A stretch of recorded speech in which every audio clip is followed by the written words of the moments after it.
বর্ষাকাল আসছে মানে মাছেতে তো ডিম হবেই। আর এই ডিমগুলো দিয়ে যে কোনো পদ বানালে খেতে কিন্তু হয় সত্যিই অসাধারণ। দুপুরে ভাতের সাথে খেতে লাগে অসাধারণ।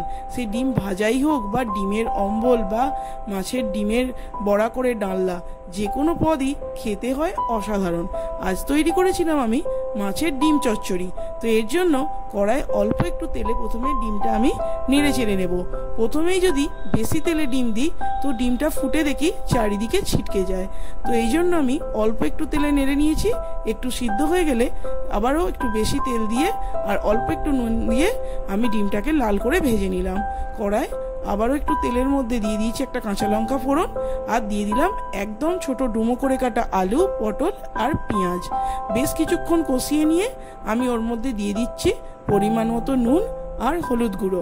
একটু নেড়ে চেড়ে দিয়ে দিচ্ছি একটু লঙ্কার গুঁড়ো। বেশ কিছুক্ষণ কষিয়ে নিয়ে অল্প করে জল দিয়ে আর একটা ঢাকনা চাপা দিয়ে এটাকে সিদ্ধ করে নেব। যেহেতু এটা চচ্চড়ি করব তো বেশি জল দেব না, একটু ঢাকনা চাপা দিয়ে সিদ্ধ করে নেব। একটু সিদ্ধ হয়ে গেলে ঢাকনা খুলে দিয়ে দিলাম ভেজে রাখা ডিমটা।